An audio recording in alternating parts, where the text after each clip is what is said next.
신앙을 고백합니다. 전능하사 천지를 만드신 하나님 아버지를 내가 믿사오며 그 외아들 우리 주 예수 그리스도를 믿사오니 이는 성령으로 잉태하사 동정녀 마리아에게 나시고 본디오 빌라도에게 고난을 받으사 십자가에 못 박혀 죽으시고 장사한 지 사흘 만에 죽은 자 가운데서 다시 살아나시며 하늘에 오르사 전능하신 하나님 우편에 앉아 계시다가 저리로서 산자와 죽은 자를 심판하러 오시리라.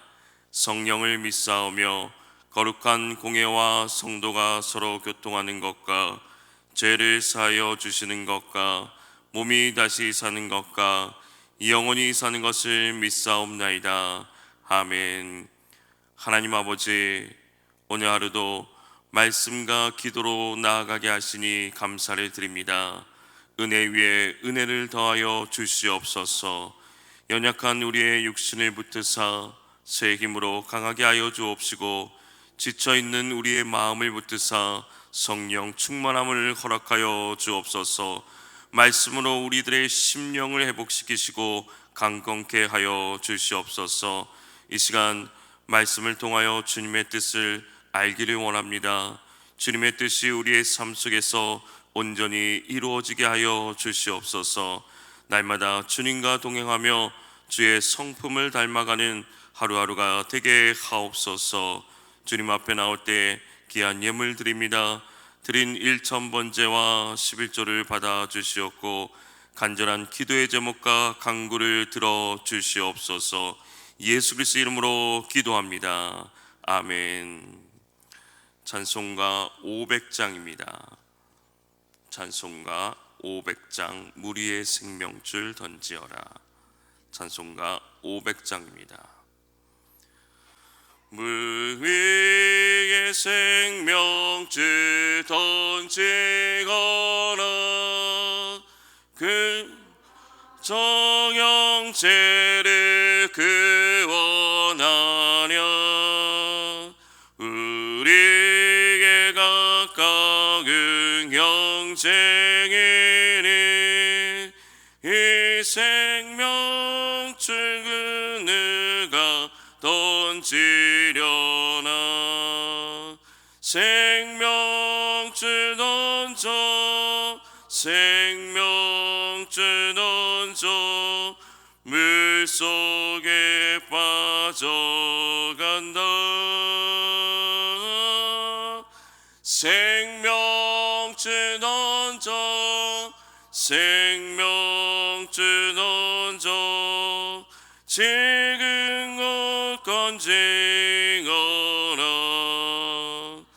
너 빨리 생명줄 던지거라. 형제여 너 어찌 지칭하랴. 봉하라 정형제 빠져간다. 이그 조선 타고서 속히 가라. 생명줄 던져 생명줄 던져 물속에 빠져간다. 생명줄 던져 생명줄 던져 지금 곧 건지거라. 너 어서 생명줄 던지거라. 정형제 지쳐서 허덕인다. 시건과 근심에 거센 풍파 정형제를 입술로 몰아간다. 생명줄 던져 생명줄 던져 물속에 빠져간다.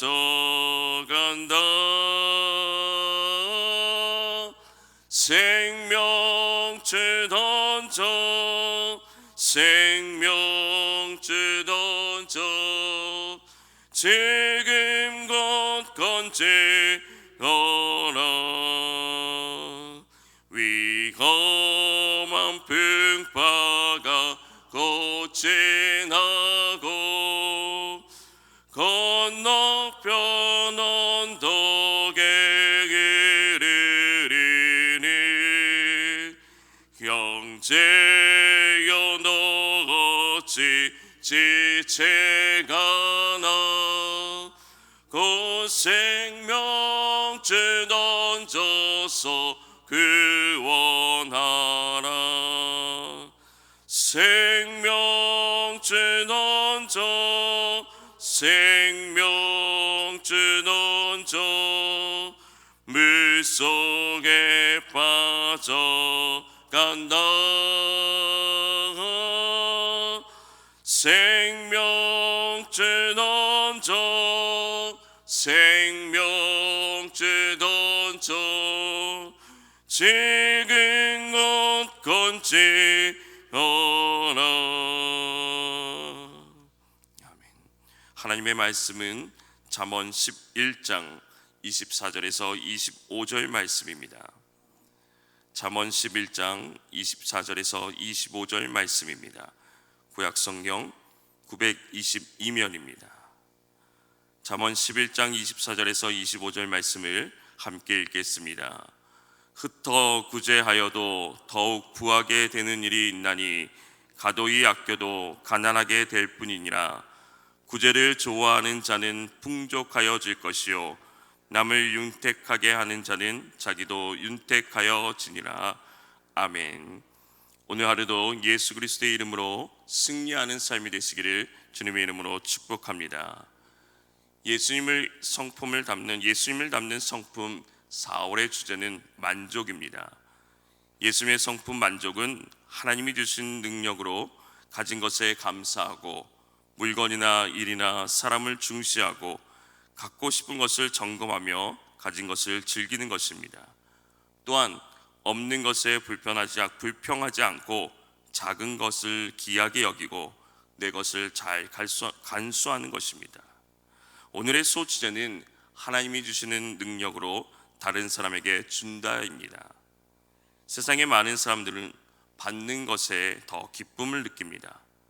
나누어 주기보다는 더 많은 것을 받기를 원합니다. 그런데 성경은 주는 것이 받는 것보다 복되다고 말씀합니다. 오늘 말씀 24절 말씀을 한 번 더 살펴보면 흩어 구제하여도 더욱 구하게 되는 일이 있나니 가도히 아껴도 가난하게 될 뿐이라 라고 말씀하고 있습니다. 흩어 구제하여다라는 말은 사방으로 흩어진다는 것입니다. 아낌없이 나눠준다는 뜻입니다. 구제하는 자들이 사방으로 흩어져서 아낌없이 나누어주면 그 결과로 계속하여서 더욱더 차고 넘치도록 부하게 되는 일이 이어진다는 말씀입니다. 주님이 주신 것을 누리는 부의 진정한 가치는 소유에 있는 것이 아니라 그것을 함께 나누는 데 있는 것입니다. 아낌없이 나누어 주어도 더욱더 많은 재물을 누리고 심지어 넘치는 복을 받는 사람들이 있습니다. 그러나 지나치게 자기 것을 쌓아두려는데 어떻게 되는 사람들이 있습니까? 15절 하반절 말씀을 다시 한번 보면 가도히 아껴도 가난하게 된다라고 말씀하고 있습니다. 상반절 말씀과는 상반되는 말씀입니다. 가도히라는 말은 정당함을 상실하였다, 불법적이라는 뜻을 담고 있습니다. 이 말은 구제하지 않는 자들이 쌓아두려는 그 재산이 불법적이고 정당하지 못한다는 것을 의미합니다. 구제의 의무를 외면하고 지나치게 자기의 것만 쌓아두려는 자들의 모습은 바르지 못하다는 것을 말씀하고 있습니다. 악한 방법으로 재물을 축적하려는 자나 이웃의 필요를 보고도 자기 창고만 채우고 나누지 않는 자들은 도리어 가난하게 될 수 있다는 것입니다. 사실 주는 것보다 받는 것이 복되다는 것은 역설적인 말씀입니다. 흩어 구제하면 재산이 줄어들 수밖에 없는데 더욱 부하게 된다는 것, 치열하게 아끼며 부가 늘어나야 되는데 가난하게 된다는 것, 구제를 좋아하면 지갑이 얇아져야 한다는데 풍족하게 된다는 것, 남을 윤택하게 하면 자기는 잘 드러나지 못하는데 자기도 윤택하게 된다는 것은 모두 역설적인 말씀입니다. 그러나 이러한 역설이 현실이 될 수 있는 이유는 이것이 주님의 말씀이며 주님은 온 세상을 그 말씀대로 통치하시기 때문입니다. 나누고 섬기고 베푸는 것은 기독교의 진정한 복입니다. 물질의 풍요를 누리느냐 그렇지 않느냐의 여부는 사람의 산술적인 계산에 의해 결정되는 것이 아닙니다. 모든 만물의 주인이신 하나님에 의해 결정되는 것입니다. 악한 방법으로 재물을 축적하는 사람이나 이웃의 필요를 보고도 자신의 창고만 채우려는 사람이 가난하게 된다는 것은 우리의 모든 것을 돌보시고 주관하시는 분이 하나님이라는 사실입니다. 성경은 계속해서 말씀하고 있습니다. 25절 말씀에 구제를 좋아하는 자는 풍족하여질 것이요 남을 윤택하게 하는 자는 자기도 윤택하여지리라. 구제를 좋아하는 자, 남을 윤택하게 하는 자, 동일한 의미를 지니고 있습니다. 마찬가지로 풍족하여질 것이다, 윤택하여지리라는 말도 동일한 말입니다. 구제를 좋아한다는 말을 자세히 살펴보면 이웃을 향하여 전심으로 복을 빌어주는 자를 말합니다. 한마디로 복받은 영혼이라는 뜻입니다. 아브라함에게 주신 너는 복이 될지라는 말씀처럼 복을 받은 사람이라는 뜻입니다. 구제를 좋아하는 사람은 그런 의미에서 이미 복을 받은 사람입니다. 그리고 남을 윤택하게 한다는 말의 뜻은 갈증을 해소하기 위하여서 타인으로 하여금 물을 충분히 마시게 하는 것을 의미하는 것입니다. 세번역 성경에는 25절 말씀을 이렇게 말씀합니다. 남에게 베풀기를 좋아하는 사람이 부유하게지고 남에게 마실 물을 주면 자신도 갈증을 면합니다. 가거나 현재나 팔레스타인 지역은 물이 귀한 곳입니다. 물이 귀한 팔레스타인 지역의 식수 상황을 생각해 보면 물이 필요한 타인을 돕고 그 삶을 빈곤하지 않게 하는 것, 그것이 바로 복된 일이었습니다. 이렇게 구제를 좋아하고 남을 윤택하게 하는 자에게 주시는 복이 무엇입니까? 성경은 구제를 좋아하는 자들에게 풍족하여질 거라고 말씀합니다. 풍족해진다는 것은 살이 찐다는 말입니다. 물질적으로나 정신적으로나 풍족한 삶을 누리게 된다는 것입니다. 남을 윤택하게 하는 자 또한 자신도 동일하게 윤택하게 될 것이라고 말씀합니다. 성경의 이러한 표현은 이스라엘 백성들이 하나님으로부터 받은 큰 복을 받아 넘쳐나는 그 만족감을 나타낼 때 이러한 표현들을 하고 있습니다. 이처럼 구체적인 뜻을 가진 단어들을 반복하면서 말씀함으로써 구제를 베푸는 자들의 유익함을 계속해서 성경은 이야기하고 있는 것입니다. 그렇다면 여러분, 우리의 삶은 어떻습니까? 우리는 가난하고 어려운 위에 처해 있는 자들의 이웃이 되어 있습니까? 선한 사마리아인은 어려움에 처한 사람을 그냥 지나치지 않고 불쌍히 여기고 찾아가 자신의 것을 나누었습니다. 사랑은 나의 것을 나누는 것입니다. 우리가 어려움에 처해 있는 어려움에 처한 자들의 이웃이 된다는 것은 때로는 나의 것을 포기하고 손해 볼 수도 있는 것입니다. 자기 희생이 없으면 누군가의 이웃이 될 수 없습니다. 내가 가진 것, 내가 가진 시간, 정신적인 모든 활동이든지 이런 것들을 나를 위해서가 아니라 없는 일을 위해서 나누는 것입니다. 그리고 중요한 것은 이웃을 위해 무엇인가를 나눌 때 자신에게 주신 것, 나에게 있는 것을 가지고 하면 된다는 것입니다. 없는 것을 만들어서 하라고 하지 않습니다. 사마리아 사람이 한 일은 지극히 일상적인 것입니다. 상처를 씻어주고 싸매주며 길거리에서 죽지 않도록 묵을 곳으로 데려간 것입니다. 그리고 정성껏 자신이 할 수 있는 간호를 하였습니다. 여행을 계속해야 했기 때문에 이 사람을 여간 주인에게 맡겼습니다. 그는 자신이 가지고 있는 것으로 할 수 있는 일을 했을 뿐이었습니다.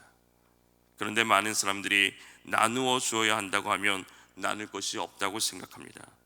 내가 가진 것이 많기 때문에 나눈 것이 아닙니다. 우리가 가진 것을 가지고 나누는 것입니다. 주님이 주신 물질로, 시간으로, 재능으로 모든 것을 나누는 것입니다. 나눌 것이 없다고 생각하는 동안에는 나눌 수가 없습니다. 그러나 나누려고 마음만 먹으면 얼마든지 나눌 수 있고 베풀 수 있다는 사실입니다. 옛날 어렸을 때 시골에서 떡을 하면 할머니께서 이웃집이나 혼자 사시는 어르신들에게 떡을 가져다 주라고 합니다. 생각해 보면 그 식구들이 함께 먹을 양도 많지 않았는데 이웃집에 가져다 주라는 것입니다. 하지만 막상 이웃집에 떡을 가져다 주면 후에는 우리 집은 떡을 하지 않아도 항상 떡이 있게 되었던 것을 기억을 합니다. 사랑하는 성도 여러분, 베푸는 삶은 주님의 자녀로서 마땅히 나타나야 할 삶의 모습입니다. 선행은 하나님의 은혜로 예수 그리스도로 말미암아 구원받은 사람들이 하나님께 영광 돌리기 위해 당연히 행해야 할 도리인 것입니다. 오늘 주님이 주신 은혜를 기억하시며 살아가시길 바랍니다. 그리고 우리 자신의 소유물의 주관도 하나님께 있음을 인정하십시오. 아낌없이 나누어 주어도 더욱더 채워주시고 심지어 넘치는 복을 주시는 하나님의 능력으로 우리의 도움이 손길이 필요한 그 이웃에게 주님의 사랑을, 주님의 복음을 전하며 나가는 저와 여러분이 되시기를 주님의 이름으로 축원합니다. 하나님 아버지, 우리의 모든 소유물의 주권이 하나님께 있음을 인정하며 살아가는 하루가 되게 하여 주시옵소서. 주님이 주신 것에 감사하며 오늘 또 나의 도움의 손길이 필요한 자들을 찾아 주님의 사랑을 전하길 원합니다. 주님, 그 사랑을 전할 때 아낌없이 나눠 주어도 더욱더 많은 것으로 채워주시는 놀라운 주님의 은혜를 경험하며 살아가는 복된 하루가 되게 하옵소서. 온전히 섬길 수 있는 지혜와 능력을 더하여 주시옵소서. 섬기며 나눌 때 주의 그 십자가의 사랑과 복음이 온전히 전해지길 원합니다. 주여, 오늘 또 함께하여 주시옵소서. 간절히 기도하며 나가는 이 시간 우리의 간절함을 들으시고 우리의 기도의 제목을 응답하여 주시옵소서. 날마다 주님의 성품을 닮아가는 삶이 되게 하여 주시옵소서. 예수 그리스도의 이름으로 기도합니다. 아멘. 주여, 모든 것이 하나님께 있음을 인정하고 나누며 베푸는 삶이 되게 하여 주시옵소서. 주님의 이름을 간절히 부르며 기도하겠습니다. 주여,